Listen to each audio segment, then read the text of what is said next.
కాంగ్రెస్ ఆకర్ష దెబ్బకు బీఆర్ఎస్ గగ్గోలు పెడుతోందా? లోక్సభ ఎన్నికలు దగ్గర పడుతున్న నేపథ్యంలో ఆ సిట్టింగ్ ఎంపీ ప్లేట్ ఫిరాయించడంతో రాజకీయ సమీకరణాలు పూర్తిగా మారిపోయాయా? ఆ నేత చేరికతో సొంత పార్టీ నేతలు షాక్లో ఉంటే ఎంపీ అభ్యర్థులు అయోమయంలో పడ్డారా? ఆ పార్లమెంట్ స్థానంలో ఉన్న ఎమ్మెల్యేలకు తెలియకుండా ఢిల్లీ స్థాయిలో చక్రం తిప్పి ఆ నేత చేరికకు రంగం సిద్ధం చేసిన నేత ఎవరు? ఆ పార్లమెంట్ టికెట్ను ఆశిస్తున్న ఎమ్మెల్యే వారసుడికి ఫిట్టింగ్ పడ్డట్టేనా? కోల్ బెల్ట్ ప్రాంతంలో ఆ నేత చేరికతో రాజకీయాలు ఎంతమేర హీటెక్కాయి? అసలు ఆ పార్లమెంట్లో ఏం జరుగుతోంది?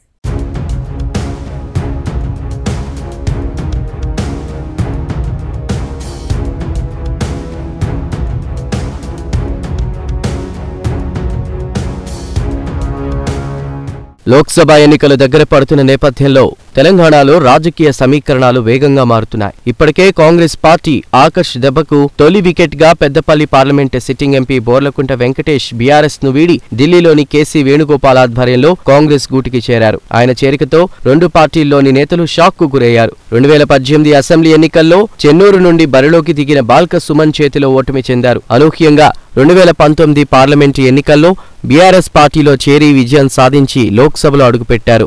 వెంకటేష్ ను పెద్దపల్లి పార్లమెంటు పరిధిలోని బీఆర్ఎస్ మాజీ ఎమ్మెల్యేలు, మంత్రి నెత్తిన పెట్టుకుని ఆకాశానికి ఎత్తేశారు. అంతేకాకుండా 2023లో జరిగిన అసెంబ్లీ ఎన్నికల ప్రచారాల్లో పాల్గొన్న వెంకటేష్ కాంగ్రెస్ పార్టీపై ఒంటికాలతో లేచి ఘాటుగా విమర్శలు చేశారు. అటువంటి నేతను ఇప్పుడు కాంగ్రెస్ పార్టీలోకి చేర్చుకోవడం ఏంటని సొంత పార్టీ నేతలు అంటున్నారు. అంతేకాదు, ఇప్పటికే పార్లమెంటు ఎన్నికలకు సంబంధించి అభ్యర్థులు దరఖాస్తు సైతం చేసుకున్నారు. పెద్దపల్లి పార్లమెంటుకు సంబంధించి 29 మంది అభ్యర్థులు కాంగ్రెస్ పార్టీ నుంచి బరిలోకి నిలవడానికి దరఖాస్తులు సైతం చేసుకున్నారు. ఇక సిట్టింగ్ ఎంపీ చేరికతో కాంగ్రెస్ నేతల్లో కలవరం మొదలైంది. వెంకటేష్ చేరిక కూడా అత్యంత గోప్యంగా జరిగింది. ఎంతలా అంటే కనీసం పెద్దపల్లి పార్లమెంటు పరిధిలో ఉన్న కాంగ్రెస్ పార్టీ ఎమ్మెల్యేలకు కూడా తెలియనంత. దీంతో ఆయన పార్టీలోకి తీసుకోవడంపై వారందరూ అధిష్టానంపై గుర్రుగా ఉన్నారనే టాక్ వినిపిస్తోంది.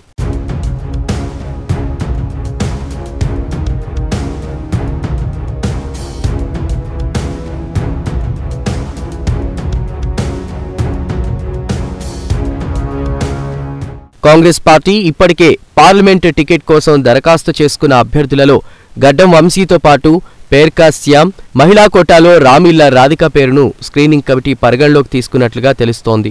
ఇప్పుడు సిట్టింగ్ ఎంపీ వెంకటేష్ చేరికతో ఆయన పేరును కూడా పరిశీలించే అవకాశం కూడా ఉంటుందని పొలిటికల్ సర్కిల్లో గుసగుసలు వినిపిస్తున్నాయి. మొదటి నుంచి పెద్దపల్లి పార్లమెంట్ టికెట్ను చెన్నూరు ఎమ్మెల్యే గడ్డం వివేక్ కుమారుడు వంశీకి కేటాయిస్తారని టాక్ నడుస్తోంది. ఇక ఇప్పుడు వెంకటేష్ చేరికతో ఆయన మల్ల గుల్లాలు పడుతున్నాడట. తన వారసుడి ఎంట్రీ కోసం ఆయన విశ్వ ప్రయత్నాలు మొదలుపెట్టాడట. బోర్లకుంట చేరిక కాంగ్రెస్ పార్టీకి నష్టమే తప్ప లాభం లేదని రాజకీయ విశ్లేషకులు అంటున్నారు. గడిచిన 5 ఏళ్లలో ఆయన పెద్దపల్లి పార్లమెంటు స్థానం కోసం నిధులు తీసుకొచ్చిన సందర్భాలే లేవు. ఆయన హయాంలో ఇక్కడ కొత్తగా ఒక్క ట్రైన్ కూడా ఆగిన దాఖలాలు లేవు. కేవలం మాజీ ఎమ్మెల్యేలు పిలిస్తేనో లేదా బీఆర్ఎస్ ప్రభుత్వ కార్యక్రమాలు ఉన్నప్పుడు మాత్రమే ఆయన గెస్ట్గా వచ్చి వెళ్లేవారని పార్లమెంటు ప్రజలు అంటున్నారు.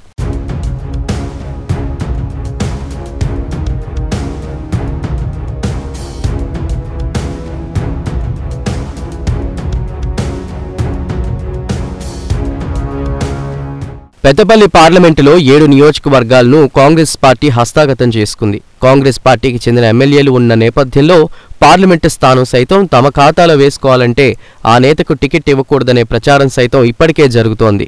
అసెంబ్లీ ఎన్నికల్లో గెలిచిన కాంగ్రెస్ సింగరేణి ఎన్నికల సందర్భంలో బీఆర్ఎస్ పార్టీ అనుబంధ యూనియన్ టీబీజీకేఎస్ నేతలను పార్టీలోకి ఆహ్వానించడంతో సింగరేణి గుర్తింపు సంఘం ఎన్నికల్లో బొక్కబోర్లా పడింది.